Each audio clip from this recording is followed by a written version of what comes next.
ദൈവ കൽപ്പനകളെക്കുറിച്ച് നമ്മൾ ധ്യാനിക്കുകയായിരുന്നു. ദക്കലോഗ് എന്ന് പറയുന്ന വാക്കാണ് കൽപ്പന എന്ന് മലയാള ഭാഷയിലേക്ക് അത് തർജ്ജമ ചെയ്തിരിക്കുന്നത്. അതിൻ്റെ യഥാർത്ഥ അർത്ഥം വാക്കെന്നാണ്. ദൈവത്തിൻ്റെ വാക്കുകളാണ്, വെറും വാക്കുകളല്ല, ഇത് ദൈവത്തിൻ്റെ വാക്കുകളാണ് ഈ 10 കൽപ്പനകൾ. നമ്മൾ കഴിഞ്ഞ പ്രാവശ്യം ഒന്നാമത്തെ കൽപ്പന നമ്മൾ പ്രത്യേകമായിട്ട് നമ്മൾ വായിക്കുകയും ധ്യാനിക്കുകയും ചെയ്തു. നമ്മൾ കർത്താവിൻ്റെ രണ്ടാമത്തെ വാക്ക്, നീ നിന്റെ ദൈവമായ കർത്താവിൻ്റെ നാമം വൃഥ പ്രയോഗിക്കരുത്. കർത്താവിൻ്റെ നാമം പരിശുദ്ധമാണ്. 8-ാം സങ്കീർത്തനം 1-ാം തിരുവചനത്തിൽ നമ്മൾ കാണുന്നു, കർത്താവേ, ഞങ്ങളുടെ കർത്താവേ, ഭൂമിയിലെങ്ങും അവിടുത്തെ നാമം എത്ര മഹനീയം.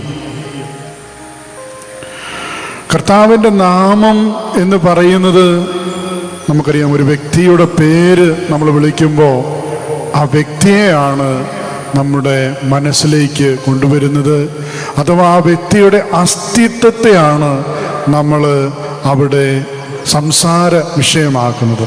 ഇതുപോലെ നമ്മൾ ദൈവത്തെക്കുറിച്ച് പറയുമ്പോൾ, ദൈവനാമം നമ്മൾ ഉരുവിടുമ്പോൾ അത് ദൈവത്തിൻ്റെ അസ്തിത്വത്തെ നമ്മൾ സ്പർശിക്കുകയാണ്. അതുകൊണ്ടാണ് സുവിശേഷ പണ്ഡിതന്മാർ പറയുന്നത് കർത്താവിൻ്റെ നാമം പരിശുദ്ധമാണ്. അതായത് ആ നാമം വാക്ക് നമ്മൾ ഉച്ചരിക്കണമെങ്കിൽ അത്ര പരിശുദ്ധിയോടെ മാത്രമേ ദൈവത്തിൻ്റെ നാമം നമ്മൾ ഉച്ചരിക്കാവൂ. മനുഷ്യൻ തൻ്റെ മനസ്സിൽ നിശബ്ദമായ സ്നേഹപൂർണമായ ആരാധനയിൽ കർത്താവിൻ്റെ നാമം സൂക്ഷിക്കണം എന്നാണ് സഭാ പിതാക്കന്മാർ പറയുന്നത്. കർത്താവിൻ്റെ നാമം നമ്മൾ എന്തിനൊക്കെയാണ് ഉപയോഗിക്കേണ്ടത്?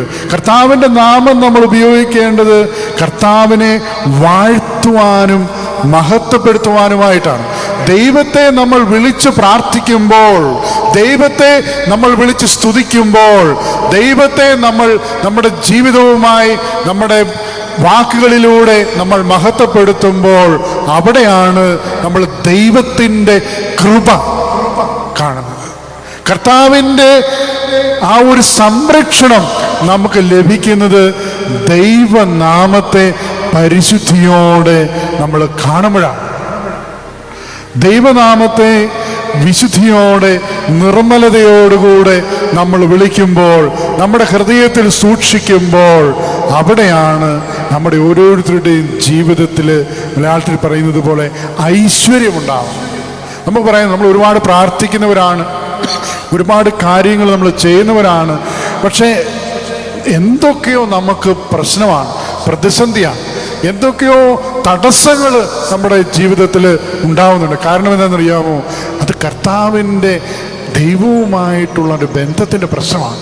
കർത്താവിൻ്റെ നാമം അത് പരിശുദ്ധമായിട്ട് മാത്രമേ നമ്മൾ ഉപയോഗിക്കാവൂ. ദൈവത്തിൻ്റെ നാമം നമ്മളങ്ങനെ ചുമ്മാ വിളിച്ച് പറയാനുള്ള ഒരു യാഥാർത്ഥ്യമല്ല. അല്ലെങ്കിൽ ദൈവനാമം വിളിച്ച് നമ്മൾ ആണയിടുക, അതൊന്നും ചെയ്യാൻ പാടില്ല. കാരണം അത് ദൈവ പ്രമാണത്തിന് എതിരാണ്. അതുകൊണ്ടാണ് കർത്താവിൻ്റെ നാമത്തെ നമ്മൾ വിശുദ്ധിയോടെ നോക്കിക്കാണണം എന്ന് പറയുന്നത്. അപ്പോൾ ദൈവനാമത്തിൽ മറ്റുള്ളവരോട് ചെയ്യുന്ന വാഗ്ദാനങ്ങളുണ്ട്, അല്ലേ? പലപ്പോഴും ദൈവനാമത്തിൽ വാഗ്ദാനങ്ങൾ നമ്മൾ ചെയ്തിട്ടുണ്ട്. വിവാഹമെന്ന കൂദാശ, അതിൻ്റെ പൂർണ്ണതയിലുള്ള വാഗ്ദാനം ദൈവനാമത്തിലുള്ള വാഗ്ദാനമാണ്.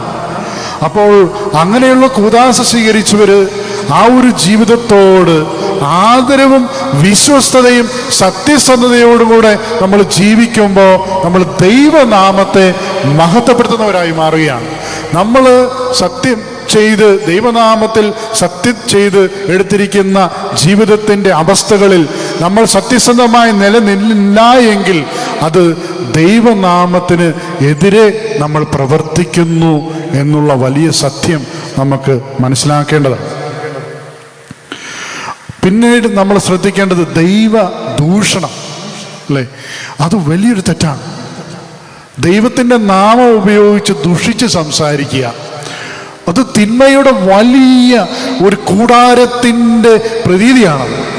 ദൈവത്തെ എതിർക്കുന്നത് എന്തും തിന്മയാണ്.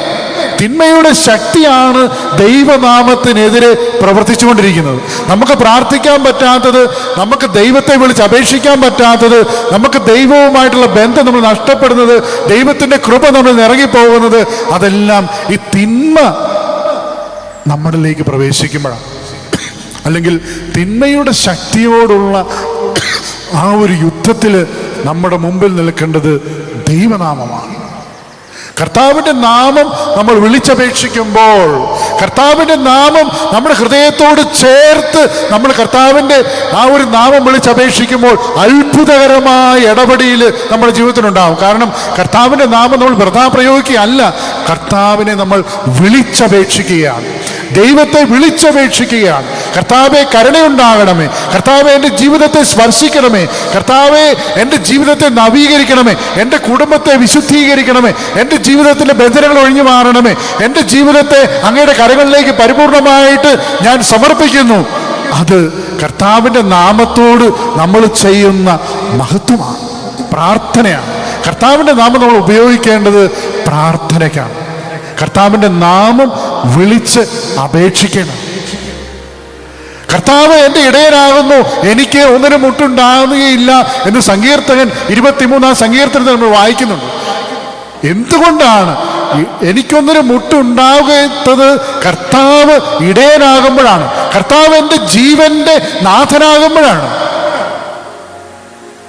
കർത്താവ് എൻ്റെ ജീവന്റെ നാഥനല്ലാതാകുമ്പോൾ, കർത്താവിൻ്റെ സാന്നിധ്യം എൻ്റെ ഹൃദയത്തിൽ നിന്ന് ഇറങ്ങിപ്പോകുമ്പോൾ,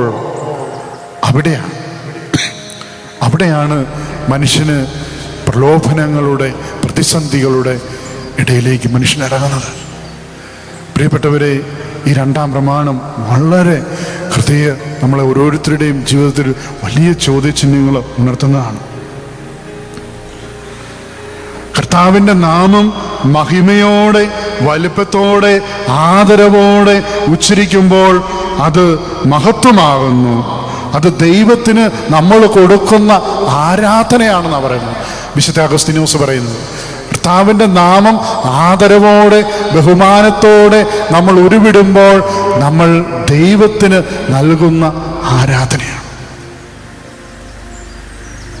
നമ്മുടെ പ്രാർത്ഥനകളൊക്കെ മുദ്രിതമാകുന്നത് ദൈവനാമത്തിലാണ്. വിശുദ്ധ കുർബാന ആരംഭിച്ചു തന്നെ പിതാവിൻ്റെയും പുത്രൻ്റെയും പരിശുദ്ധാത്മാവിൻ്റെയും നാമത്തിലാണ്. ഈ നാമം ദൈവനാമത്തിലാണ് ആരംഭിച്ചത്. ഒരു ക്രിസ്ത്യാനിയുടെ ജീവിതം ആരംഭിക്കേണ്ടത് ദൈവനാമത്തിലാണ്. നമ്മൾ കിടക്കയിൽ എഴുന്നേൽക്കുമ്പോൾ പിതാവിൻ്റെയും പുത്രൻ്റെയും പരിശുദ്ധാത്മാവിൻ്റെയും നാമത്തിൽ നമ്മൾ ആരംഭിക്കുന്നു. ഒരു ക്രിസ്ത്യാനിയുടെ ജീവിതം ഒരു ദിവസം അവസാനിക്കേണ്ടത് പിതാവിൻ്റെയും പുത്രൻ്റെയും പരിശുദ്ധാത്മാവിൻ്റെയും നാമത്തിലാണ്, നമ്മൾ കിടന്നുറങ്ങുന്നതിന് മുമ്പായിട്ട്. പ്രിയപ്പെട്ടവരെ, ദൈവനാമത്തിൽ ആരംഭിച്ച് ദൈവനാമത്തിൽ അവസാനിക്കപ്പെടേണ്ടതാണ് നമ്മുടെ ഓരോരുത്തരുടെയും ജീവിതം. അതുകൊണ്ട് നമ്മൾ ദൈവത്തിൻ്റെ നാമം ഉപയോഗിക്കുമ്പോൾ അത് പ്രാർത്ഥനയ്ക്കാവട്ടെ, അത് യാചനയ്ക്കാകട്ടെ, അത് ആരാധനയ്ക്കാകട്ടെ, കർത്താവിൻ്റെ നാമം നമ്മൾ ഒരിക്കലും വൃഥാ ഉപയോഗിക്കാതിരിക്കുക.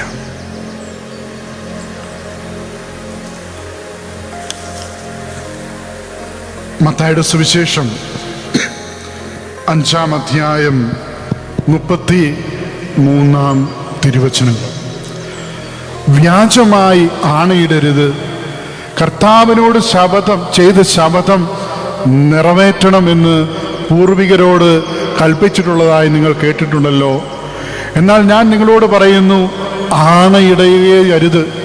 സ്വർഗത്തെ കൊണ്ട് ആണയിടരുത്, അത് ദൈവത്തിൻ്റെ സിംഹാസനമാണ്. ഭൂമിയെ കൊണ്ടരുത്, അത് ദൈവത്തിൻ്റെ പാദപീഠമാണ്. ജെറുസലേമിനെ കൊണ്ട് മരുത്, അത് മഹാരാജാവിൻ്റെ നഗരമാണ്. നിന്റെ ശിരസിനെ കൊണ്ട് ആണയിലരുത്, അതിലെ ഒരു മുടിയിഴ വെളുപ്പിക്കാനോ കറപ്പിക്കാനോ നിനക്ക് സാധിക്കുകയില്ല. നിങ്ങളുടെ വാക്ക് അതെ അതെ എന്നോ അല്ല എല്ലോ എന്നായിരിക്കട്ടെ. ഇതിനും അപ്പുറം ഉള്ളത് ദുഷ്ടനിൽ നിന്ന് വരുന്നു. അപ്പോൾ ദൈവനാമത്തെ അല്ലെങ്കിൽ നമ്മളെ തന്നെ വെച്ച് ആണയിടരുത്.